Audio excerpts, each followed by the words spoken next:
हाय दोस्तों केम छो। तो हार्दिक स्वागत है बधानु आज नवा दिवसे नवा विडियो में। तो दोस्तों जो वागी गया से बपोरनो 1:30 वागी गयो से अने आज आपणे जवानुं छे माहिरना मामाना घरे। केम के माहिर ने तो 2-3 दिवसथी अगाऊ वही गया है।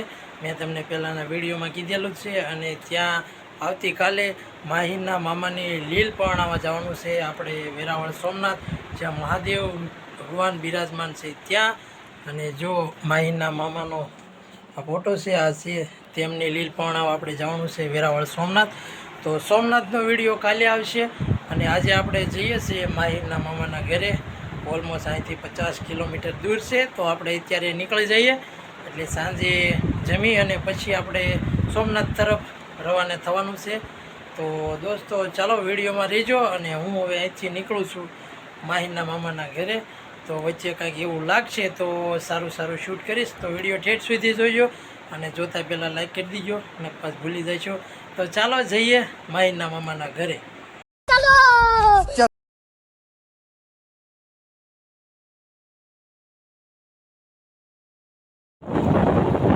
दोस्तों जो આપણે જઈ રહ્યા છીએ અને આજે બહુ તડકો નથી એટલે વાંધો નહીં આવે। કેમ કે વાદળા તો વાદળ છે એટલે બહુ ખાસ એટલો બધો તડકો છે નહીં। આપણે બેગ મૂકી દઈએ ઓલરેડી 2:30 તો વાગી ગયા છે। ચાલો હજી તો દોસ્તો જો આપણે પેટ્રોલ પંપે પેટ્રોલ પુરાયું અને પાણી પણ આપણે સરસ મજાનું ઠંડુ ફ્રીજ છે તો ભરી લઈએ। પછી આપણે ઠેઠ સુધી ઉપાધી નહીં પાણીની। તો જો આ પાણી પણ સરસ મજાનું ઠંડુ આવે છે। તો પહેલાં આપણે પાણી પી લઈએ અને પછી આપણે એક સાયલા ધાર્મિક સ્થળ છે ત્યાંનો વિડીયો શૂટ કરવાનો છે। તો તે મંદિરે પણ આપણે જઈશું અને જે મંદિરની વિશેષતા છે તે હમણાં હું ત્યાં જઈ અને સાયલા ધામમાં પહોંચી અને પછી તમને જણાવીશ। તો એ મંદિરે પણ આપણે જઈશું દર્શન કરવા। તો ઠેઠ સુધી વિડીયોમાં રહેજો અને જો પેટ્રોલ પૂરાઈ લીધું છે અને હવે પાણી પીએ અને પછી સીધા જઈએ છેટ સાયલા ધામ। ત્યાં એક ધાર્મિક સ્થળ છે ત્યાં।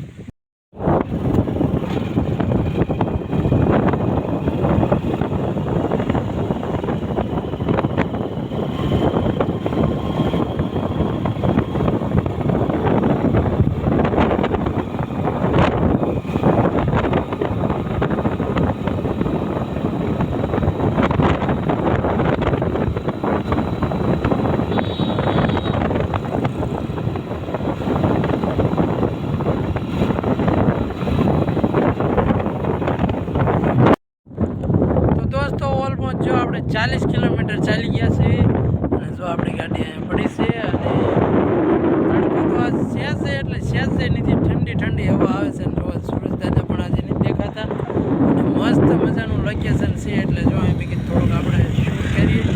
આ બાજુ પણ ડબલ પટ્ટી હાઈવે અને આ બાજુ પણ ડબલ પટ્ટી હાઈવે। તો હવે ઓલમોસ્ટ 10 કિલોમીટરમાં આપણે પહોંચી જઈશું સાયલા। કેમ કે હવે 10 કિલોમીટર દૂર છે। તો ચાલો જઈએ સીધા સાયલા ધામ ત્યાં જઈને શૂટ કરીશું। તો દોસ્તો આપણે પહોંચી ગયા છીએ સાયલા અને હાલ અત્યારે કોઈ સાયલા નહીં પણ ભગતના ગામ તરીકે આ ગામ ઓળખાય છે।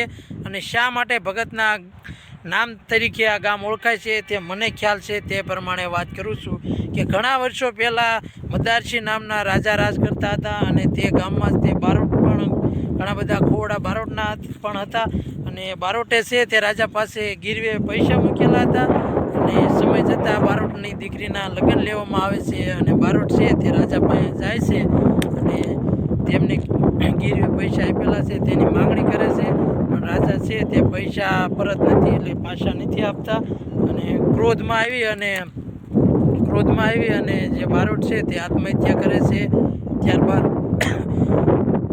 સમય નીકળી જાય છે અને બારોટ છે તેમને આત્મહત્યા કરી લીધી અને સમય જતાં પછી જે રાજા છે તે લાલજી મહારાજ અત્યારે હાલ જે લાલજી મહારાજ ભગત છે તેમની 700 સંતો દ્વારા પધરામણી કરવામાં આવે છે અને ત્યારબાદ રાજા છે તેનું મોઢું આમ ઉદાસ હોય અને ઘણું કામ દુઃખ હોય તેવું લાગે ત્યારે લાલજી મહારાજ છે તે બારોટને વાત કરે છે કે રાજાનું મોઢું કેમ ઉદાસ રહે છે। ત્યારે સમગ્ર ઘટના લાલજી મહારાજને કહેવામાં આવે છે કે આ રીતની ઘટના બની હતી। ત્યારબાદ રાજાને વાત કરે છે કે જે બારોટના પૈસા હતા તે વ્યાજ સહિત પરત આપવામાં આવે। પછી તે જે બારોટના ઘરેથી હોય તેમને બધા પૈસા પાછા આપવામાં આવે છે વ્યાજ સહિત, ત્યારે બારોટ છે તે લેતા નથી અને લાલજી મહારાજને કહે છે કે આ બધા પૈસા રહ્યા તે ધાર્મિક કામમાં વાપરો, અને એ બધા પૈસા છે તે ધાર્મિક કામમાં વાપરવામાં આવે છે. ત્યારબાદ બારોટ છે તે શ્રાપ તો પાછો નથી લેતા, પણ લાલજી મહારાજની નામ ભગતના ગામ તરીકે આ ગામ ઓળખાય છે. આ રીતનું ये बड़ी अच्छी बात कही आप. તો આ રીતે પડ્યું હતું ભગતનું ગામ, એમનું નામ. તો ચાલો આપણે જઈએ લાલજી મહારાજની જગ્યામાં.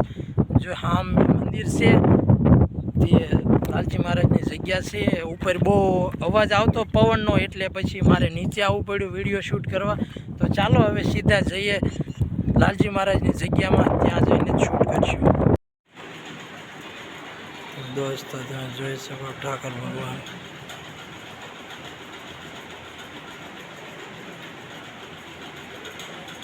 અને આ બાજુ પણ કાળિયા ઠાકર બિરાજમાન છે.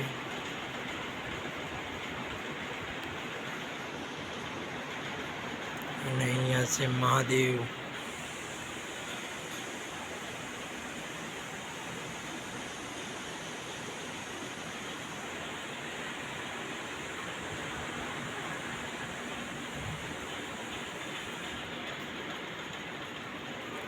રાધે કૃષ્ણ ભગવાન.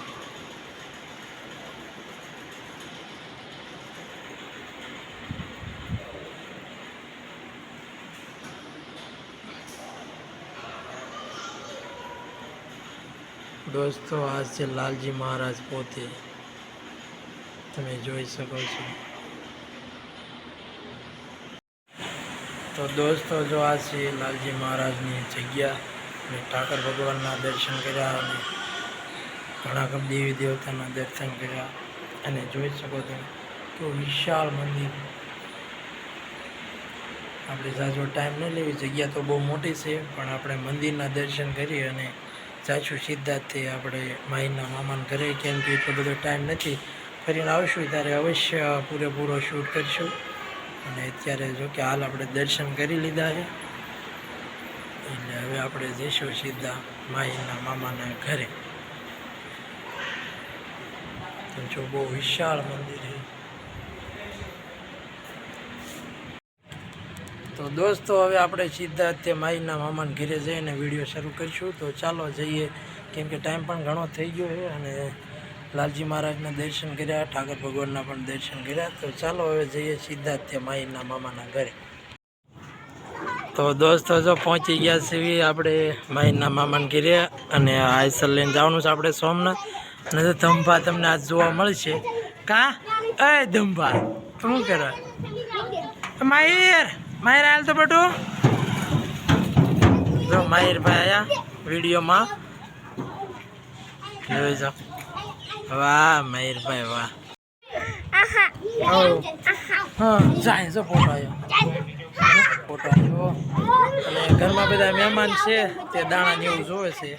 અને આપણે માહિરભાઈને ધાર્મિકભાઈને થોડીક મજાની તકલીફ બગડી છે. તો એના અંકલ લઈને આવ્યા છે ને આપણે હમણાં જમી અને પછી નીકળવાનું છે સોમનાથ. તો સવારના આપણે વિડીયો બનાવીશું અને સોમનાથ મહાદેવ મહાદેવ ભગવાનનો વિડીયો બનાવીશું. ધમભાઈ આજે ઘણા દિવસ પછી જોવા મળ્યા છે. નળ સારું છે દાંડા હું વેરાય છે બેટા.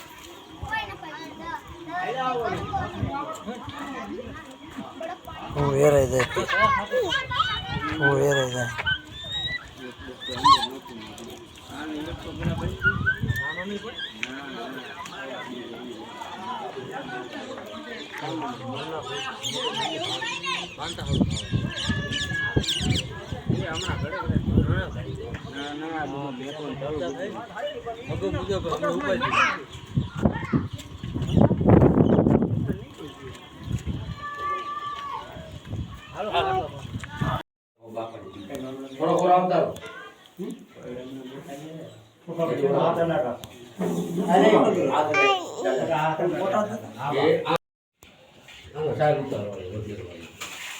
આમાં એક દીવોમાં નોખો અલગ કરવાનો.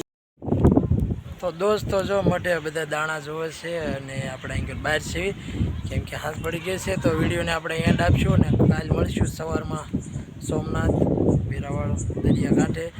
તો ચાલો વિડીયોને આપણે એન્ડ આપશું અને મળીશું કાલે સીધા